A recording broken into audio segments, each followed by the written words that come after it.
川普打嘅呢一場關稅戰啊，完全不亞於第三次世界大戰。佢嘅目的究竟係咩呢？加咗關稅之後啊，會產生啲咩嘢影響呢？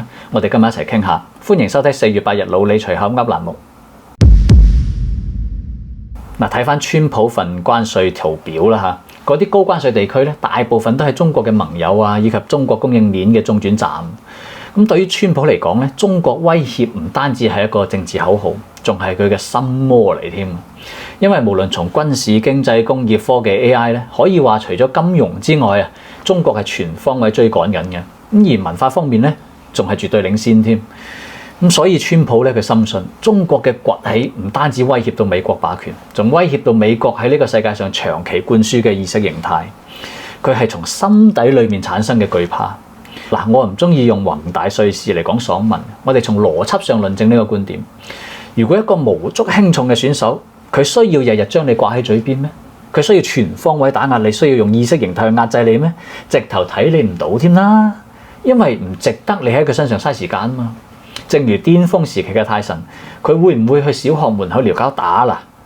如果你覺得佢篤眼篤鼻嘅，稍為用啲手段搞個顏色革命，扶持親美領導人上位就得啦，再唔係搞個廣場協議 2.0 整冧你啲經濟就得啦。正因為係對手強大到令川普心生畏懼，佢先要不遺餘力、聲嘶力竭咁樣去針對你。所以成個關稅戰嘅目的，佔好大一部分權重，都係要打壓中國，重塑佢心目中認為嘅國際霸權秩序。談判啲咩呢？嗱，首先第一個，輸出大額嘅訂單咯，要你攞錢出嚟買我哋啲美國貨咯，我咪考慮下唔加你咁多關稅咯。你買我啲貨越多嘅，我就考慮唔加你咯。嗱，其實咧就係強買強賣啊，表面上係做交易做刁啊，深層原因就係要餵飽背後嗰班金主，獲得支持，鞏固自己地位。第二咧，要減埋你啲關稅咯。越南已經第一個做咗示範啦，好可能佢係幫川普做媒啊、做托啊咁啊。因為川普係商人嚟啊嘛，打仗啊唔得嘅。咁但係輿論同商業談判係好叻嘅。美國呢個單一市場嘅購買力就係佢手上揸住嘅籌碼啦。表面上係要你減關稅，其實直接問你攞錢啫嘛。古惑仔收陀地咯，我要收你嘅陀地，但你唔可以收我陀地。第三咧，佢要破壞中歐嘅合作，唔俾歐洲左右逢源啊，要離間中國同其他盟友嘅關係，逼佢哋選邊站隊啊。喂，川普咪暗示大家要揾佢傾嘅。喂，你話你一手建立嘅 WTO 規則有咩唔可以喺張飯台度傾，要私下講啊？梗係拉幫結派挑撥離間啦。好啦，第三大目的，用時間換取空間。佢要保住美國汽車業發展緩慢嘅短板，福特啊、通用啊嗰啲傳統車企已經冇晒優勢啊。燃油車方面咧又輸俾歐洲車、日本車，電車方面咧又輸晒俾中國。就算 Tesla 呢啲新進勢力嘅優勢咧，都被比亞迪追平咗噶啦。所以川普先採用關稅政策，拉高進口汽車嘅售價，迫使咧美國人先選購國產車先令到美國車企有喘息嘅空間，再迫使汽車製造業回流。咁當然啦，呢個回流嘅可行性有幾高呢？嗱，老實講，我持保留態度。一方面咧，美國總統換一個人就換一種玩法，就算我陪你玩4年都好啦。建廠使唔使錢啊？你估重構供應鏈體系容易啊？咁另外咧，喺製造成本上，你又點同墨西哥啊、東南亞嗰啲對比啊？咁同埋美國啲車咧嚇，咁有啲就純海外製造，有啲係半海外製造啊。咁就算半海外都好咧，你都要加1半嘅關稅喎，即係12.5% 啦。咁啊引申出佢另一個目的啦，完全唔受影響嘅有邊啲啊？咪 Tesla 咯，擺明就係狂撐 Elon Musk 啦。講到底都係為咗餵飽金主。第四大目的就係要迫使企業咧去美國投資啊！嗱，呢招咧佢用過嘅，之前拉台積電去亞利桑那州建廠啦嚇，咁由2020年計劃投資120億美金啊，到上個月咧已經追加到1650億美金啦。咁本來人哋做得好好地嘅，無啦啦俾美國坑低咗成萬億人民幣，咁估計咧川普食過翻尋味啊嚇，想故技重施。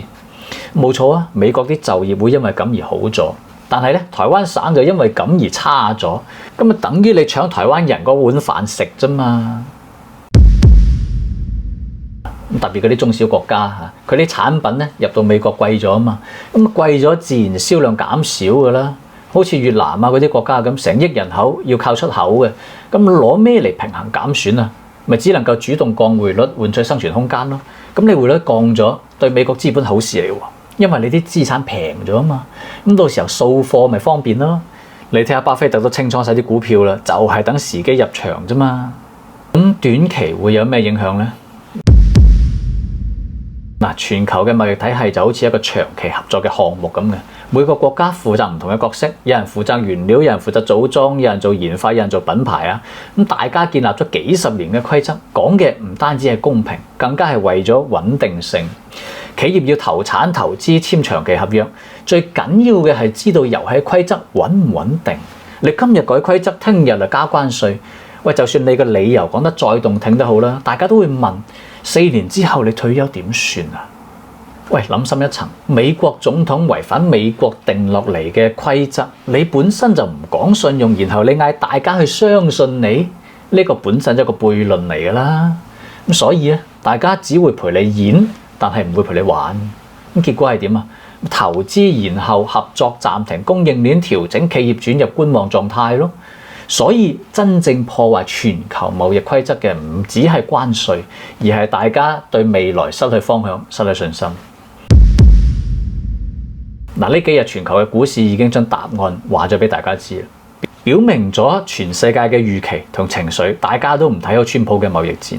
川普嘅行為啊，其實同掠奪咧就冇乜區別嘅，因為佢唔夠錢使啊嘛，佢咪要推翻多邊貿易協議咯。我前面比喻過啦，收陀地啊嘛。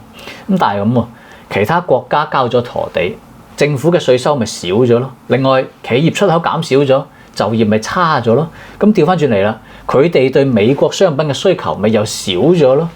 喺95年前，胡佛總統加關稅導致美國陷入大蕭條嘅深淵，已經為川普做咗一次榜樣啦。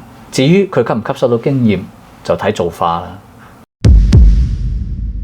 根據2月份美國勞工統計局嘅數據，全美平均月收入5660蚊，咁但係扣埋稅啊、醫保啊嗰啲得返4500左右嘅啫。呢個水平已經係普通打工仔中等偏上少少㗎啦。要養車又要交租、柴米油鹽，好多人已經唔食早餐嚟節約開支㗎啦。咁仲要咧，而家應付不斷追高嘅物價，仲要咧面對股災添，梗係苦不堪言啦。呢幾日全美爆發嘅示威潮就足以證明呢一點啦。川普呢一人單挑全世界，影響就肯定大家都有。咁就好似兩個拳手比賽咁，你一拳我一拳，大家都會受傷。只不過呢個世界就冇話邊個冇咗邊個唔得嘅。中國早就喺川普上一個任期咧就開始做準備嘅，有晒預期，有晒方案。喂，戰術上最緊要係咩啊？最緊要係殺對方，應該係個措手不及啊嘛。但係你俾咗8年時間人哋準備，又冇乜新招式，咁對於中國嚟講，可以話從容應對。人就喺逆境中成長嘅嚇，咁樣做咧，你只會迫使中國加速強大啫。總嘅嚟講咧，呢一場貿易戰，無論對中美抑或係世界上其他國家嚟講，都冇受益者。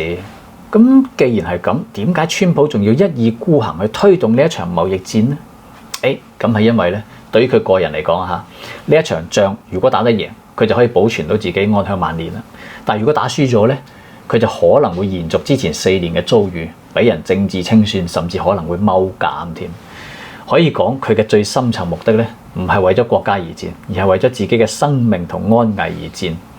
咁樣就可以解釋到點解佢喺上任短短幾個月就咁歇斯底里咁打關稅戰啊、打擊國內腐敗啊、揭露民主黨醜聞啊等等嘅一系列行為。如果大家對呢啲內容有興趣嘅，留言俾我，我慢慢再同大家傾下。